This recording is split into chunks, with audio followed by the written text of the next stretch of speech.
اے نبی تم فرماؤ فَمَن يَمْلِكُ مِنَ اللَّهِ شَيْئًا اللہ کا کوئی کیا بگاڑ لے گا ان اراد ان یہلک المسیح ابن مریم وامہ ومن فی الارض جمیعا کہ اگر اللہ ارادہ کرے کہ عیسیٰ ابن مریم اور ان کی ماں کو اور ساری مخلوق کو ہلاک کر دے اللہ کا کوئی کیا بگاڑ سکتا ہے؟ اچھا شرک کیا عیسائیوں نے، مثال دے دی عیسیٰ ابن مریم کی توحید کے لیے۔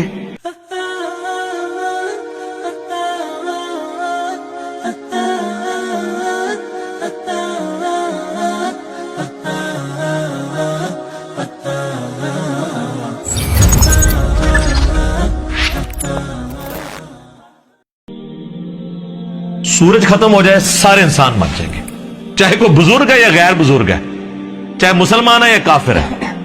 پارا سورج ختم، زمین اپنی نباتات نہیں پیدا کر سکتی فوٹو سنتھسس کے ذریعے جو کرتی ہے۔ جب زمین اگانا چھوڑ دے گی تو اگر آپ جانور بھی کھائیں گے تو کتنا عرصہ، جس طرح ہمارے حکمران ہمیں کہتے ہیں کہ اگر ٹماٹر مہنگے ہیں تو دہی ڈال لو، تو اگر زمین اگانا چھوڑ دے تو ہم جانور کھائیں گے تو کتنا عرصہ، مچھلیاں کھائیں گے تو کتنا عرصہ، وہ بھی ساری مر جائیں گی ہمارے کھانے سے پہلے ہی۔ دنیا پہ موسموں کا تبدیل ہونا، ہواؤں کا چلنا، ہر زندہ چیز کی خوراک یہ ایک سورج کے اوپر ڈیپینڈنٹ ہے۔ تو پھر سب سے بڑا مشکل کشا کون ہوا؟ سورج۔ آج تک کسی کافر نے بھی کہا المدد یا سورج میری مدد فرمائیے، ہمیں کبھی وہم بھی نہیں آتا۔ سورج کی برکت سے ہی گلیشیئرز کا پانی پگھل کے دریاؤں میں آتا ہے، زمین کے نیچے بھی دریا چلتے ہیں، زمین کے اوپر بھی، جس پانی سے ہم لوگ زندہ ہیں، اور وہ گلیشیئرز تک پانی پہنچنا بھی سورج کی وجہ سے ہے، کیونکہ سورج ویپوریٹ کرتا ہے سمندر کے پانی کو، وہ ہواؤں اور بادلوں کی شکل میں ہم پر بارش کی شکل میں اور پہاڑوں پہ برف کی شکل میں برستی ہے۔ ورنہ یہ کروڑوں ٹن پانی اگر سمندر سے شفٹ کرنا پڑے اس کا نمک نکال کے گلیشیئر کے اوپر، پوری انسانیت قیامت تک بھی لگی رہی، یہ نہیں کر سکتی۔ جو کہتے ہیں نہیں خود بخود ہو رہا ہے، اور جو کام کرنے سے نہ ہو وہ خود بخود کیسے ہو سکتا ہے؟ جب تک آپ اس کے پیچھے ڈیوائن سورس نہ مان لیں۔ God is the only explanation of all the physical phenomena in this universe۔ خدا ہی وضاحت ہے اس کائنات میں ہونے والے ہر فزیکل فینامنا کے پیچھے، وہ ڈیوائن سورس ہے، ڈیوٹی لگائی ہوئی ہے۔ 15 ارب سال سے سورج چل رہا ہے، اس میں فیول کون ڈال رہا ہے؟ اسے کان سے پکڑ کے کون چلا رہا ہے؟ سورج کو خود بھی نہیں پتا کہ وہ کیا کر رہا ہوگا، لیکن سورج کو ہم کیا مشکل کشا مانتے ہیں؟ حالانکہ ساری مشکلیں ہماری وہی حل کر رہا ہے۔ ہم کہتے ہیں سبب ہے، پھر بھی نہیں پکارتے۔ اتنے بڑے سبب کو آپ پکار نہیں رہے تو بابے کدھر سے آ گئے؟ بابے تو خود آپ کے نذرانوں پہ چلتے ہیں، کھانا کھا لیں تو انہیں ٹوائلٹ کی ضرورت پڑ جاتی ہے، اور جو کوئی کہتا ہے نا میں سمندر، دریا یا زلزلہ روک سکتا ہوں، وہ اپنا پیشاب کو روک کے بتا دے نہیں۔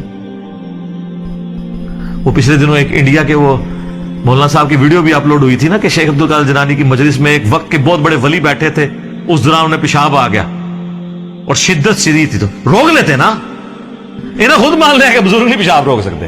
وہ کہتے ہیں عبدالقادر جیلانی نے اینڈ جناب چادر سٹی انہوں نے جا کے ڈگی تے، پھر کسی میدان پہنچ کے فارغ ہو کے واپس آئے، تو روک لیندے نا، اس میں الفاظ ہیں، وہ کہتے ہیں وہ بہت بڑے ولی اللہ تھے، پیشاب نہیں رکا، نہیں رک سکتا نا، انسان بہت کمزور ہے، کھانا نہ کھائے زندہ نہیں رہ سکتا، محتاج ہے۔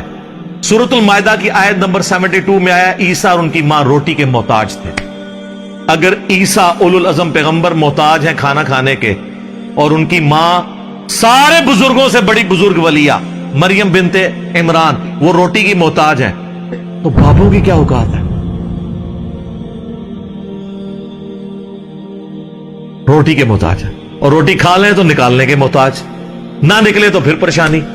سب کچھ اللہ کر رہا ہے، تو میرے بھائی جب یہ اللہ کر رہا ہے، پکارنا اللہ کو ہے، ایاک نعبد و ایاک نستعین۔ یہ ہمارا مین جھگڑا ہے شرک کے حوالے سے۔ ہزاروں باتیں ایک طرف، اصل بات یہ ہے کہ اصل شرک ہوا ہے ایاک نستعین میں۔